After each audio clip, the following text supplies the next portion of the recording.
What's going on, everybody? Welcome to Mystery Files, and today I have a good story for you, but I'm going to be doing some additions coming up soon, including a podcast, and also I'm thinking about not only creating merchandise just for the rare few that want it, but also quick question that I need you to respond in the comments. If I was to create a reward system, would you like that to be on Patreon, which means you would just have to go on Patreon for bonus stuff and stuff like that? Or would you like it to be how you see on channels once you hit subscribe, there's a join button? I can do the join route or the Patreon route. I really kind of want to do the Patreon route because there's a bunch of other things I could give you on there, but I want to know your comments down below. That'd be awesome. I'd appreciate it. And right before we get into the story, please do me a huge favor. It really helps with the algorithm and it helps my channel so much. Please hit that like button and let's try to get up to at least 60 likes. I would highly appreciate it.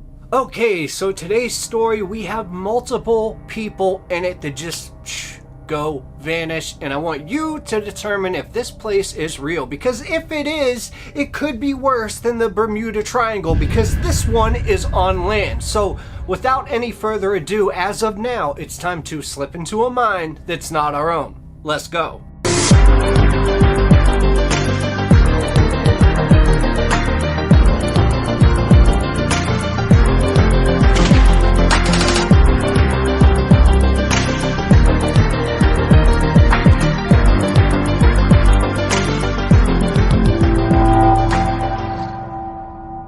Annie McCarrick had journeyed to Dublin, Ireland in 1987. She had been connecting with her Irish heritage for the past 5 years, but when she set out on a daytime hike one day, she vanished without a trace, and all attempts to locate her were unsuccessful. And it seems like she was the first woman to go missing in this so-called Vanishing Triangle, which covers roughly a triangular area of land between the towns of Louth, Wexford, and Offaly. I hope I said those right.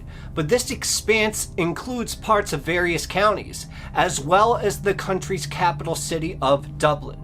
In March 1993, Annie made a fateful promise to her friends that she would meet them for the next day for dinner. But when they arrived at her apartment, her door was locked and no answer met their desperate knocks. Her parents from Long Island eventually received a late-night call that their daughter had vanished, and they quickly flew to Ireland, unaware of the horrific truth hidden in that region. Young women were being snared in a deadly trap. 6 whole months of searching led to no answers but one clue. A doorman at Johnny Fox's pub revealed that Annie had been there with a man earlier on the day of her disappearance. The police in Ireland are called the Gardaí, and the Gardaí investigated, but any hope of discovering information soon faded away. Then, 4 months after she vanished, another woman disappeared, echoing the same fate as Annie McCarrick's before her. Eva Brennan's fists clenched and her brow furrowed in rage as the argument with her parents escalated. With one final scowl, she stormed out of their home in Terranure, Dublin on July 25th, 1993.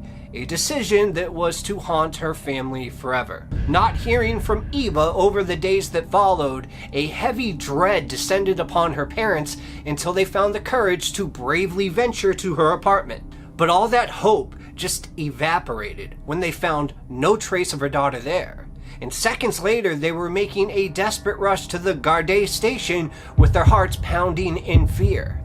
And every available resource was deployed to search for Eva, but it seemed that the pleas were ignored as hours stretched into days without even the slightest hint of her whereabouts, until the shocking truth emerged that Eva had been labeled a person that was mentally unstable and might have taken her own life. Wherever she was, it seemed like nobody would ever find her alive. Her parents refused to accept this tragic conclusion, however, refusing to give up hope until she is finally brought home. For story number 3, Imelda Keenan's typical afternoon errand to the post office suddenly became anything but ordinary. She strolled towards Lombard Street at 1:30 p.m. on a holiday, knowing full well that the post office was closed. but her destination was never reached. Imelda disappeared also without a trace. Then her brother reported her missing the following day, yet something strange you could feel was lingering in the air. Her purse remained in the apartment, and Mark Wall, her boyfriend, had failed to call the police when she did not return home. But unconvinced by his apparent indifference, the police quickly cast him aside as they neglected to launch a thorough investigation to find Imelda. Then Jojo Dullard, a 21-year-old from Callan, Kilkenny, had gone to Dublin for beauty therapy classes but dropped out after she decided she wanted to go back home. And on the 9th of November 1995, she missed the last bus to take her there, and now she had to find another way. And instead of, finding a place to stay for the night and then continuing on, Jojo got onto a bus going to Naas, located 65 miles away from her hometown. She then hitchhiked literally until 11:30 p.m. when she reached Moan and called up one of her acquaintances. She told them that she was looking for a ride, and right when she said that, a car had pulled up. When the car pulled up, Jojo says, "It looks like I found a ride, I gotta go." And then following that phone call, Jojo never returned or was heard from again. Then, Fiona Pender vanished without a trace one fateful morning in 1996, just 7 months pregnant, 25 years old, and with her whole future ahead of her. She stepped into the void and never returned. 9 long years passed until a hiker stumbled upon a small wooden cross in the vast Slieve Bloom Mountains bearing Fiona's name, suggesting that she was buried somewhere in the unforgiving wilderness.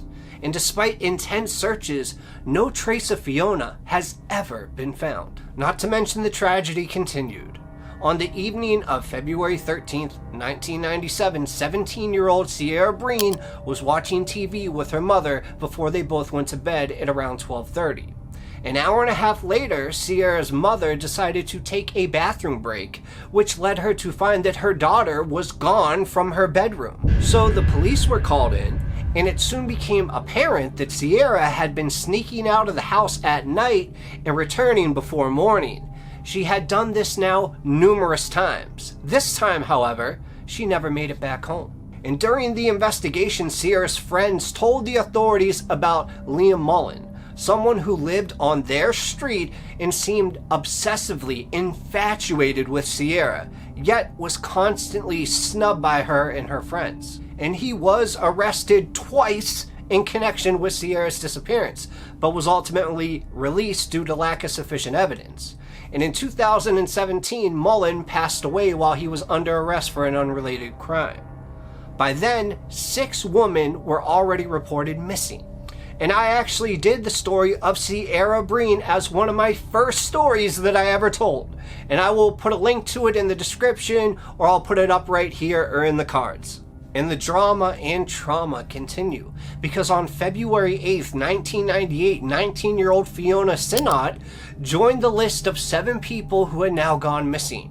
She and her partner, Sean Carroll, were at a pub with some buddies that night, then returned to their flat where Fiona went to bed and Sean toppled over on the couch and fell into a slumber. In the following morning, Sean ventured out to collect their 11-month-old daughter from his mom's place while Fiona remained at the apartment. And when he got back home, Fiona was nowhere to be found, just like Imelda Keenan's case. This one left law enforcement officers literally scratching their heads. Not a single item of clothing belonging to Fiona had been left behind in the room. And after police put out an inquiry for information, a farmer told them that he had found a few sacks of clothes on his property. Some of the clothing was tagged with Fiona Sinnott's name, but him at the time, not realizing the significance, he burned the clothing as he did with all the garbage that people would dump on him. So the police decided to actually leave this matter alone. And had they investigated Sean Carroll further, they would have discovered he later served time in jail for threatening to murder his cousin. I know I'm throwing a lot at you right now, guys, but There's a reason for this. The last woman to go missing from the Vanishing Triangle was another teenager, 18-year-old Deirdre Jacob. This is the most perplexing of all the disappearances. Deirdre was a student at St. Mary's University in London. She was home for the holidays at this time, and on July 28th, 1998, she was seen walking along the street towards her parents' house. It was mid-afternoon and there was plenty of traffic out. Both pedestrian and cars were all around. And Deirdre was last spotted waiting to cross the road to her family home.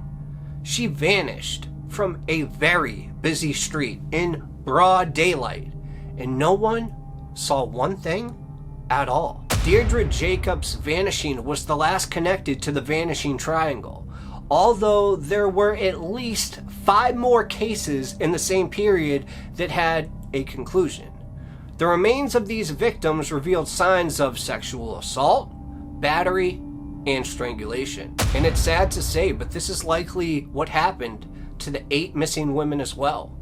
But who is behind these heinous acts? Is it a serial killer? Or are they all unrelated except for their vicinity? The Gardaí do have an opinion on this. They believe one single person is responsible, and they think they know who. In the year 2000, a woman was taken from Carlos Street, driven into the Wicklow Mountains, and experienced horrible sexual assault. The attacker's hands clamped around her throat like a vice, cutting off her air supply. And desperately, she clawed at his arms, mainly trying to break free from this deadly grip. And with each passing second, she was slipping closer and closer to the oblivion, until the fateful twist of fate had intervened. 2 hunters were walking on the mountain trail when they heard the woman's desperate cry for help, and they rushed to her aid. Now, confronted with 2 armed men instead of one helpless woman, the assailant was quickly overpowered by their combined force. And his name was Larry Murphy, and he had a long list of run-ins with the Gardaí. He was eventually convicted of sexual assault and attempted murder, and he was sentenced to 20 years in prison. But the police wondered if this could be the only attack that Murphy was responsible for. He lived close enough to 3 of the missing women within the Vanishing Triangle: Deirdre Jacob, Jojo Dullard, and Annie McCarrick. So could he really be the one behind this? Murphy himself was a craftsman who had done work for Deirdre's grandmother. Could that be how he managed to kidnap her from a crowded street? Possibly. He knew her and possibly could have talked her into getting into his vehicle. And it is a plausible idea, but unfortunately, there is no proof for it. Larry Murphy denies any links to the vanished people. The mystery of the Vanishing Triangle to this day remains unsolved. So if you ever find yourself in this spot in Ireland called the Vanishing Triangle, be sure to at least grab a buddy or be with several different people, women, ladies, whatever. If you are alone, do not go walking around these parts, because we've seen time and time again that you'll go in, but you might not come out.